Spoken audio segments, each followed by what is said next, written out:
우리 오늘 성경 말씀 사사기 8장 33절에서부터 9장 21절 말씀을 가지고 우리가 세운 왕이라는 아홉 번째 사사기 시리즈 말씀을 대하도록 하겠습니다. 우리 한번 따라해 봅시다. 우리가 세운 왕. 다시 한번 더 우리가 세운 왕.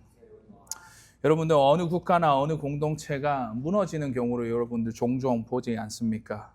그럴 때마다 공동체가 무너지는 이유를 찾는 이 과정 가운데에 우리가 가장 먼저 떠올리는 것은 바로 리더의 문제입니다. 한 나라의 리더가 얼마나 그 나라와 사회를 부강할 수 있게끔 만드냐 아니면 망할 수 있게 만드는지, 또한 한 조직과 공동체의 리더의 문제가 한순간에 그 공동체를 와해시킬 수 있는 영향력과 파워, 21세기를 살아가는 지금도 여전히 우리 주변에 일어나고 우리 사회에서 끊임없이 제기되고 보여지는 문제가 바로 리더의 문제입니다. 리더만 제대로 세워졌으면 이런 일이 안 일어났을 텐데 라는 말도 있고요. 저 대통령이 문제야, 저 감독이 문제야, 여러 가지 좋은 리더가 있으면 이렇게 되지 않았어 라는 불평 불만들 또한 리더의 문제제기를 항상 하게 됩니다. 그렇습니다. 만약에 대부분의 사람들은 공동체에 문제가 생겨날 때마다 많은 부분 이 리더에게서 문제를 찾고 있습니다. 그것이 너무나 상식적이고 어쩌면 당연지사입니다. 그런데 오늘 성경은 우리에게 조금 다른 질문을 던지고 있는 것이지요. 왜 그런 리더가 세워졌는가? 왜 그런 리더가 세워질 수밖에 없었는가라고 말입니다. 오늘 사사기 9장 우리 8장 33절에서부터 9장 21절 말씀 아홉 번째 우리 사사기 시리즈를 대하고 있는데요. 오늘 본문을 읽으면 자연스럽게 아비멜렉이라는 인물과 우리가 그 인물의 서사, 그 인생을 우리가 보게 되고 그 시선을 가게 되는 것이죠. 근데 이 아비멜렉은 굉장히 악한 그 사사기 시대 때의 왕이었습니다. 형제를 70명이나 죽이고 왕이 된 잔혹한 사람이었자 분명 그는 악한 사람이었다라고 성경 말씀은 말하고 있다는 것이죠. 하지만 오늘 성경은 이 아비멜렉을 조명하는 그 가운데에 그의 이야기로 시작하지 않고 도리어 놀랍게도 성경은 먼저 이스라엘의 이야기부터 시작하게 됩니다. 왜냐하면 하나님께서 잔인하고 이 나쁜 아비멜렉보다 그 문제를 더 깊게 보시고 또한 그 문제를 보고 계시기 때문이죠. 오늘 한 사람의 악한 왕에 대해서 이야기를 우리가 대하겠지만 더욱더 우리가 이 성경 말씀을 통해서 그런 왕이 세워진 그 공동체에 대한 이야기로 오늘 성경 말씀을 함께 살펴보았으면 좋겠습니다. 오늘 본문의 시작은 좀 의외의 장면으로 시작하게 되는데요. 오늘 조명을 받는 인물이 바로 아비멜렉이라고 말씀드렸죠. 그렇다면 우리가 아비멜렉의 이야기를 한다면 당연히 그 영웅과 그 사람에 대한 이야기가 먼저 나와야지 그 이야기의 시작이 맞는 것인데, 오늘 등장하고 또한 얘기 나누는 것은 그 아비멜렉이 아니라 누구의 이야기로 시작하고 있는가? 바로 이렇게 시작합니다. 33절 말씀 우리가 함께 보시죠. 기드온이 이미 죽음에 이스라엘 자손이 돌아서서 바알들을 따라가 음행하였으며 또 바알 브릿을 자기들의 신으로 삼고라고 말합니다. 여러분들 오늘 이야기의 시작은 아비멜렉의 이야기의 첫 줄거리의 문장이지만 그 이야기 시작은 이스라엘에서부터 시작한다라고 오늘 사사기 8장 33절 말씀에는 보여주고 있다는 것이지요. 기드온이 죽었습니다. 그리고 이스라엘은 다시 하나님을 떠나 바알을 따르게 되었다라는 것이지요. 그런데 여기서 우리가 주목해 봐야 하는 부분이 뭐냐면 바로 바알을 섬겼다라는 그 말보다 오늘 본문에서는 바알의 이름까지 기억하고 그 본문 가운데에 바알 브릿이라는 이름이 등장하게 됩니다. 여러분들 바알, 여러분 다 아시는 우상의 이름이죠. 바알이라는 것은 여러분들 다 아실 것이라고 생각합니다만은 브릿이라는 이 히브리어 말은 어떤 뜻을 가지고 있습니까? 바로 언약을 나타내는 말입니다. 그 말인즉 바알 브릿이라는 이 말은 단순히 바알이라는 이름이 아니라 언약의 바알, 그 바알과 언약을 맺었다라는 것을 의미하고 있다라는 것이지요. 이 말이 의미하는 바는 이스라엘은 하나님을 좀 더 덜 사랑하게 된 정도가 아니라 그들은 하나님과 맺은 언약을 버려버리고 다른 신과 그 바갈과 새로운 언약을 맺기 시작했다라는 뜻을 말하고 있습니다. 즉 그들이 섬기는 왕이 바뀌게 된 것이지요. 그들의 영광을 돌려야 되고 그들이 왕으로 삼는 그 하나님은 온데간데 없이 그들의 왕이 하나님으로부터 바알로 바뀌게 되었다라고 말합니다. 그래서 이어지는 34절 말씀에 그들의 죄를 이렇게 설명하는데요. 34절 말씀에 이렇게 말씀합니다. 이스라엘 자손이 주위의 모든 원수들의 손에서 자기들을 건져내신 여호와 자기들의 하나님을 기억하지 아니하며라고 말합니다. 성경은 이스라엘의 죄악을 이렇게 표현하고 그것을 고발할 때에 단순히 그들이 우상을 섬겼다, 우상 숭배했다라는 말에서 끝나지 않습니다. 먼저 하나님을 기억하지 않았다라고 말하면서 그들이 하나님을 잊어버린 그 부분에 대해서 지적하고 고발하고 있는 부분이라는 것이지요. 제가 청년부 목사로 섬길 때에 수많은 경우에 청년들을 만나게 되고 그 가운데 시상적으로 여러 가지 상담을 하게 된 계기가 있었습니다. 그렇다 보니까 그들이 인생 살아가는 데 있어서 여러 가지 일들을 겪고 가정 풍파와 여러 가지 인생에 있어서 어려움들이 있겠죠. 근데 신앙적으로 가장 많이 흔들리는 시기이자 그 가운데에 많은 어떻게 보면 신앙의 도전들이 있는 시기인 것을 여러분도 다 아시지 않습니까? 그렇다 보니까 많은 방황의 시기를 겪는 친구들이 우리 청년부 가운데 많이 있었습니다. 근데 가만히 그들의 이야기를 듣고 또 상담을 하는 가운데에 그들의 이야기에서 처음부터 내가 하나님을 잊었습니다, 하나님을 믿지 않습니다라고 말하는 애는 한 명도 없었어요. 그 반면에 대부분의 이렇게 말하는 것을 듣고 제가 깜짝 놀랄 때가 너무나 많았습니다. 아니, 목사님 요즘에 너무 바빠서 제가 기도를 못했고 교회로 오지 못했습니다. 목사님 죄송한데요, 제가 말씀을 본 지가 꽤 오래된 것 같아요. 목사님 저는 교회를 나오는데 이상하게 그 교회 와서는 하나님 생각보다는 다른 것들의 생각에 사로잡힐 때가 너무나 많습니다 라고 말합니다. 사실 여러분들 단순히 보면 그들이 너무나 바쁜, 어떻게 보면 대학교로 가고 직장생활을 하는 가운데에 어떻습니까? 바쁜 인생을 살아가는 게 맞죠. 대학교도 갔고 학업에 연애, 인간관계 새롭게 시작하는 것들이 너무나 많고, 그리고 취업에 있는 친구들, 취업반에 있는 친구들은 어떻습니까? 그 취업에 대한 여러 가지 고민들이 그들 가운데 있을 수밖에 없다라는 것이며 바쁠 수밖에 없는 인생을 살아가고 있다는 것입니다. 근데 문제는 시간이 지나면서 하나님이 점점 그들의 삶 중심에서 밀려나기 시작하는 데에 어느 순간부터 하나님 없이도 살아가는 것이 익숙해져 버린 친구들의 모습을 우리가 보게 된다라는 것이지요. 그리고는 그 빈자리에 다른 뭔가가 채워지기 시작합니다. 성공이 왕이 되고요. 또 사람들의 인정이 왕이 되고요. 또 그들이 버는 돈이 왕이 되고요. 그들이 연애하는 게 왕이 됩니다. 여러분들 아이러니한 것은 그들은 전혀 결코 그들의 입에서 하나님 버렸습니다라는 말부터 시작하는 것이 아닙니다. 그렇게 선언한 적도 없고 그렇게 말한 적도 없음에도 불구하고 하나님을 잊어버린 순간, 하나님을 잊기 시작한 순간, 기억하지 아니하는 그 순간에 이미 다른 것들이 그들의 삶의 왕이 되고 삶의 방황의 시기로 그들을 내몰고 나아갔다라는 것이지요. 사랑하는 성도 여러분, 신앙의 붕괴는 언제나 여기서부터 시작합니다. 하나님을 잊으면 그리고 결국 다른 것들을 붙잡게 되고요. 하나님을 왕으로 모시지 않는 그 순간 결국 다른 왕이 그들 인생 가운데 세워지기 시작한다라는 것이지요. 여러분들 이스라엘도 어느 날 갑자기 이제부터 우리는 하나님을 버립니다, 우리 섬기지 않습니다라고 선언한 것이 전혀 아니었습니다. 하지만 그들은 먼저 하나님을 기억하지 않았다라고 말하면서 그 잃어버린 결과, 그 빈자리는 바알이라는 우상으로서 채워지고 차지하게 되었다라고 말하고 있는 것이지요. 그래서 죄는 언제나 하나님을 버리는 것에서부터 시작하는 것이 아니라 하나님을 잊는 것부터, 기억하지 않는 것에서부터 시작된다라는 것입니다. 그리고 나서 35절 말씀은 우리에게 한 가지 더 말하고 있는데요. 35절 말씀에 이렇게 말합니다.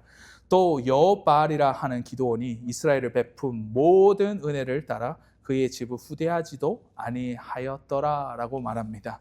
여러분들 사사 기드온, 그 당시에 미디안과 적군과 싸워서 그가 승리를 이루었고 하나님은 그를 통해서 그 이스라엘 백성들을 구원하셨습니다.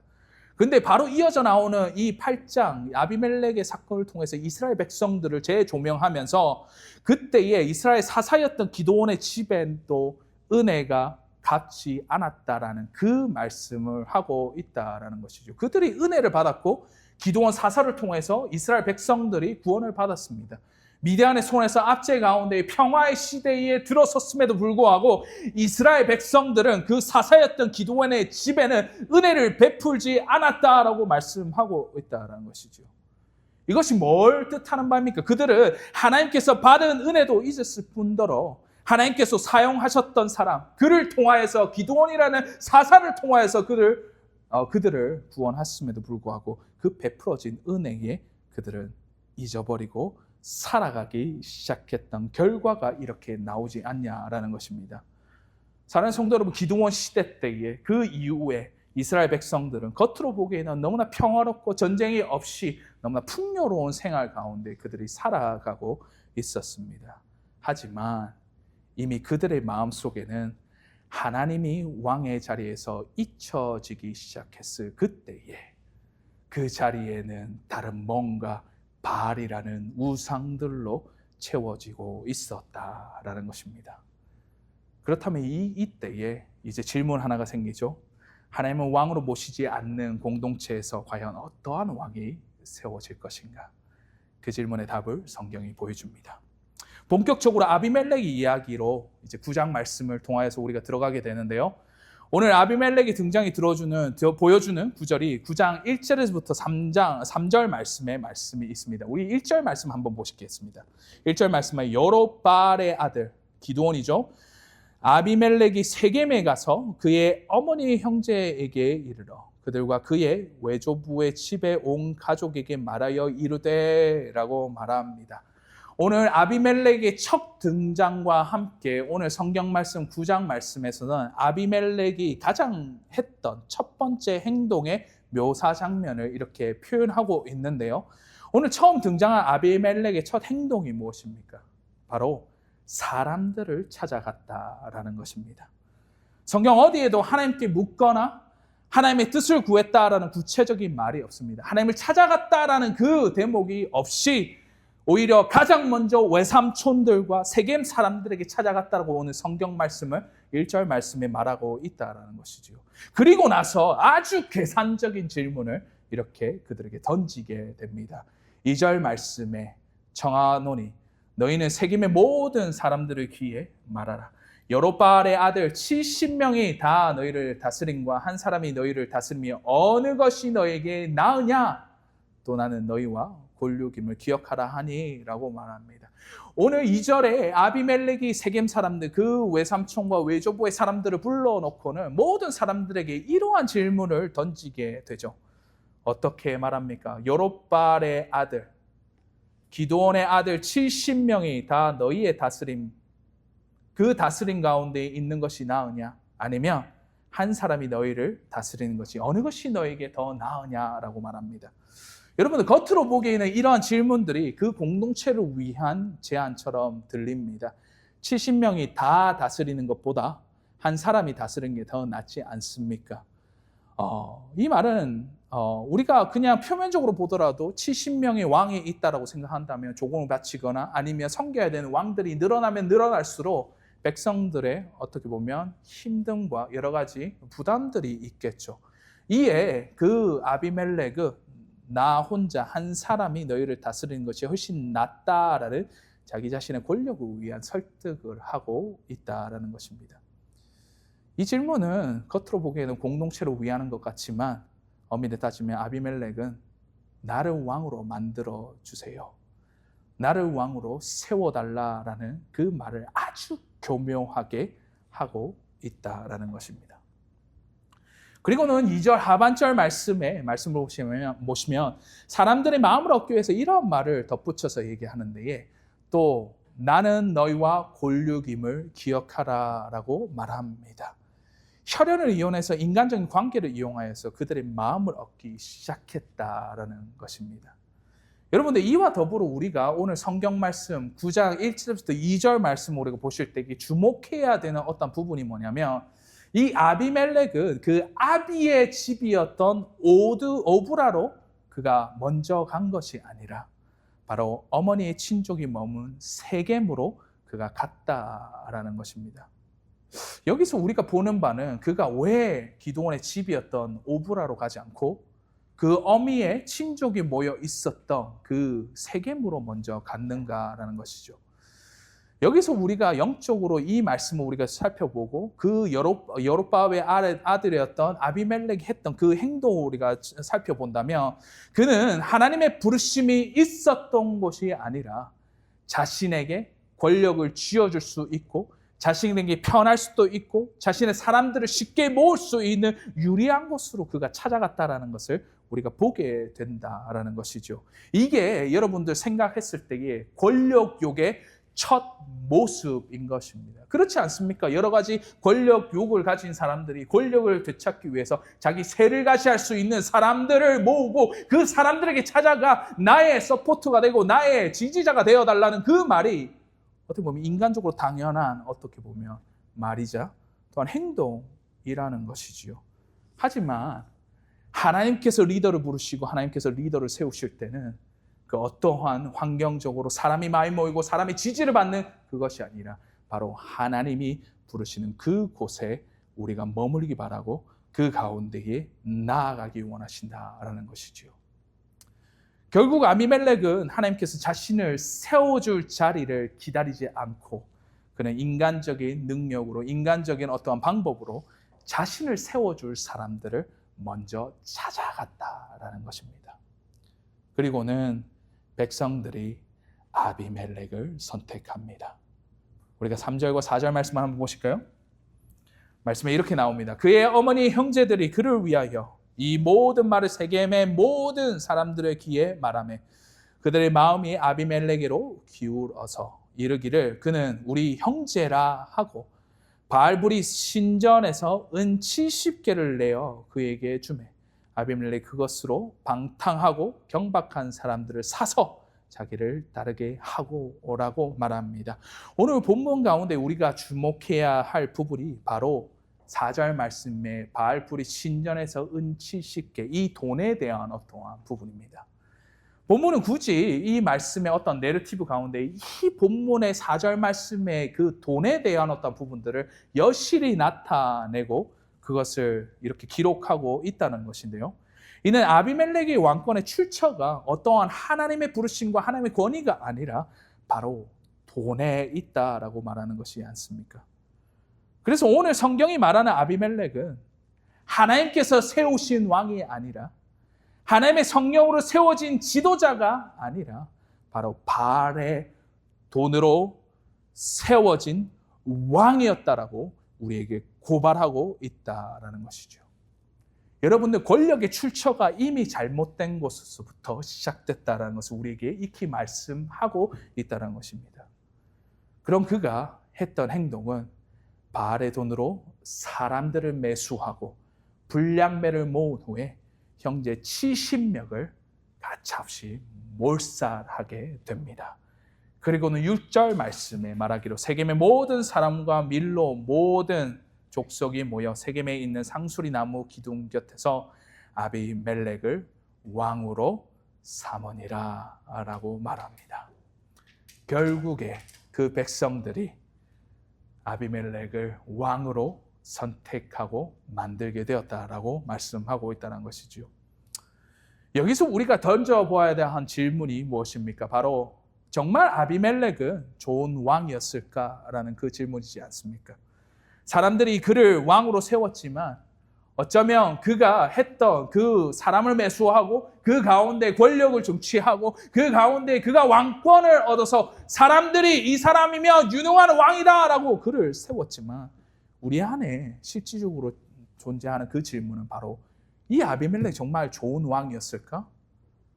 혹여나 하나님 보시기에는 아비멜렉이 어떠할까라는 그 질문이 드는 순간이지 않냐라는 것입니다. 이 모든 일이 진행되는 가운데에 하나님께서는 그 침몰 깨시고 기드온의 막내 아들이었던 요담을 등장시켜 아비멜렉의 실체를 드러내십니다. 요담의 등장과 함께 7절 말씀에 이렇게 말합니다. 사람들이 요담에게 그 일을 알리며 요담이 그림신 산 꼭대기에 가서 서서 그의 목소리를 높여 그들에게 외쳐 이르되 세겜 사람들아 내 말을 들으라. 그리하여야 하나님이 너희의 말을 들으시리라 라고 말합니다. 여러분들 그리고 나서 아주 특별한 이야기를 하나 들려주게 되는데 오늘 성경 봉독에 있어서 우리가 7절에서부터 15절 말씀까지 우리가 성경 말씀을 봉독했던 그 이야기가 바로 요담의 이야기였습니다. 제가 간단하게 말씀을 드리자면 나무들이 왕을 세우고자 하는 그 비유를 들어서 이 이야기를 하고 있는데요. 그 8절에서부터 13절 말씀에는 세 가지 나무가 등장합니다. 첫 번째 나무가 감람나무였고요. 흔히 우리가 아는 올리브, 영어로는 올리브 나무가 바로 이 감람나무입니다. 두 번째 나무가 등장하는데 그 나무가 무화과 나무, 그리고 마지막으로 포도나무가 등장하게 됩니다. 근데 이 나무들에서 이 세 나무들을 왕이 될 것을 말하고 그것을 요청하는 이 비유가 나와 있는 그 가운데에 이 세 나무, 감람나무와 무화과나무와 그리고 포도나무는 모두 다 이것을 거절하게 되었다라는 것이죠. 그리고는 오늘 본문의 말씀을 잘 보시면 모두 같은 이유에서 그 왕이 되고자 하는 것들을 요청했을 때에 그들이 거절하게 되는데요. 감람나무, 올리브나무의 경우에는 내가 하나님과 사람을 영화롭게 하는 기름을 버릴 수 없다라고 그것을 거절하고, 그 다음에 무화과나무는 나의 단 것과 나의 아름다운 열매를 버리는 것이 옳지 않다라고 하면서 그 왕이 될 것을 거절하는 반면에, 또한 포도나무 역시 내가 하나님과 사람을 기쁘게 하는 포도주를 버리는 것이 마땅치 않다라고 말하면서 이 모든 공통적으로 세 나무가 가진 열매에 있어서 그것을 포기할 수 없기 때문에 그들의 요청에 왕이 될 수 없다라고 말하고 있다는 것이죠. 그런데 여러분, 유독 마지막에 가시나무만 다르게 말합니다. 14절과 15절 말씀 한번 보실까요? 가시나무가 등장하고 그 가운데 이러한 말이 등장합니다. 14절 말씀에 이에 모든 나무가 가시나무에게 이르되 너는 와서 우리 위에 왕이 되라 하매, 가시나무가 나무들에게 이르되 만일 너희가 참으로 내게 기름 부어 너희 위에 왕으로 삼겠거든 와서 내 그늘에 피하라. 그리하지 아니하면 불이 가시나무에서 나와서 레바논의 백향목을 살 것이니라 하였느니라 라고 말합니다. 내 그늘에 피하라. 내 그늘에 피하라. 근데 여러분, 가시나무 그 나무 아래 그 어떠한 그늘이 존재합니까? 여러분들, 가시나무 가운데에 그 어떠한 그늘이 존재할 수 있겠냐라는 것입니까? 여러분, 없습니다. 그늘을 줄 수 없는 나무가 그늘을 약속하고 있다라는 것이죠. 이것이 요담의 풍자인 것입니다. 오늘 본문에서 나오는 아비멜렉도 그와 마찬가지였다라고 성경 말씀은 말합니다. 그는 공동체를 지켜줄 수도 없는 사람일 뿐더러 백성을 살릴 수도, 백성을 구원할 수도 없는 그런 사람이었습니다. 그런데 그의 가장 큰 약속을 하는 것이 내 그늘 아래서 너희가 피하라. 내 그늘 아래 너희가 거하고 피하라라고 말씀하고 있는데, 그것은 그는 가장 큰 권력을 원하고 가장 높은 자리에서 왕의 자리에 앉아서 지킬 수도 없는 그 약속을 그 백성들에게 하고 있었다라는 것이죠. 여러분들, 왜 그렇습니까? 왜 이렇게 아비멜렉은 하지도 못할 약속을 그들에게 하고 있다라는 것입니까? 바로 열매 없는 사람일수록, 열매를 가져다 줄 수 없는 사람일수록 그 권력을 통하여서 자기 자신을 증명하려 하기 때문입니다. 그래서 요담은 마지막에 이렇게 말하지 않습니까? 불이 가시나무에서 나와서, 불이 가시나무에서 나와서 레바논의 백향목을 살 것이니라 라고 말합니다. 여러분, 아직 불이 나오지도 않았고 그 불이 발현되지 않는 그 상황에 하나님의 이 말씀을 하시면서 아비멜렉의 끝은 이미 정하여졌다라는 것을 그 백성들에게 알리고 말씀하신 것입니다. 그런데 여기서 우리가 한 가지 놓치지 말아야 할 것은, 많은 사람들이 이 요담의 비유를 읽으면서 야, 이 아비멜렉이라는 왕은 진짜 나쁜 왕이었다라는 것에서 끝난다라는 것을 말합니다. 요담의 비유에서 정말 하고 싶은 것은, 야, 이 아비멜렉의 왕이라는 것이 죽일 놈이야, 이 정말 나쁘고 악한 왕이야 라는 것을 말하고자 하는 것이 아니라, 요담이 하고 싶은 말은 정작 다른 데에 있다는 것을 우리가 보게 됩니다. 16절 말씀 한번 보실까요? 요담이 이렇게 말하고 있는데요. 이제 너희가 아비멜렉을 세워 왕으로 삼았으니 너희가 행한 것이 과연 진실하고 의로우냐? 이것이 여롯바알과 그의 집을 선대함이냐? 이것이 너희의 손이 행한 대로 그에게 보답함이냐? 19절 말씀 동일하게 한번 읽어볼까요? 19절 말씀에 만일 너희가 오늘 여롯바알과 그의 집을 대접한 것이 진실하고 의로운 일이면 너희가 아비멜렉으로 말미암아 비교할 것이요 아비멜렉도 너희로 말미암아 비교하려니와 라고 말합니다. 오늘 16절과 19절 말씀의 요담의 말에서 계속해서 등장하는 것이 진실하고 의로운 일이면, 진실하고 의로운 일이면 이라는 말이 말합니다. 결국 요담의 질문은 아비멜렉이 얼마나 좋은 왕이었냐, 그게 아니고 나쁜 왕이었냐라는 것을 말하는 것이 아니라, 너희 이스라엘 백성들이 하나님 앞에서 얼마나 좋은, 얼마나 옳은 선택을 너희가 했냐라는 것을, 질문을 그들에게 던지고 있었다라는 것이죠. 여러분들, 어떤 문제가 일어났을 때에 많은 경우 그 사람을 당사자를 질책하거나 아니면 그 사람에 대해서 우리가 말할 때 이 사람의 문제야 라고 하기 너무나 쉽다라는 것입니다. 문제는 여러분, 그런데 가시나무만의 문제가 아닙니다. 진짜 문제는 그 가시나무를 왕으로 세운 백성에게 있다는 것을 고발하고 우리에게 말씀하고 있다는 것이죠. 이스라엘은 하나님을 왕으로 모시기를 거절하고 결국은 자신들이 원하는 왕, 그 아비멜렉을 왕으로 세웠다라는 것입니다. 그리고는 하나님의 요담을 통하여서 그 왕의 실체를 이렇게 드러내시는데요. 그는 백성을 살릴 수 있는 왕이 아니라 결국 불을 가져올 가시나무에 불과하다는 것을 고발하고 우리에게 말씀하고 있는 것이지 않습니까? 그렇다면 오늘 하나님께서 우리에게 동일한 질문을 이와 같이 하고 있습니다. 너희는 지금 누구를 왕으로 모시고 있는가? 너희는 너희 인생에 누구를 왕으로 모시고 있는가? 오늘 우리는 아비멜렉이라는 한 사람의 이야기를 읽은 것 같지만 사실은 이스라엘의 공동체 이야기를 우리가 대하고 있습니다. 이스라엘은 하나님을 잊었고 하나님을 왕으로 모시지 않은 이 비참한 현실이 결국에는 가시나무였던 사람을 죽이고 그 형제를 비참하게 무찌르고 그 가운데 그 공동체를 무너뜨리고자 하는 그 아비멜렉을 왕으로 삼았다라고 말합니다. 결국 그들이 원하는 왕을 세웠을 때에 그 하나님의 요담을 통하여서 그 왕의 실체를 드러내시죠.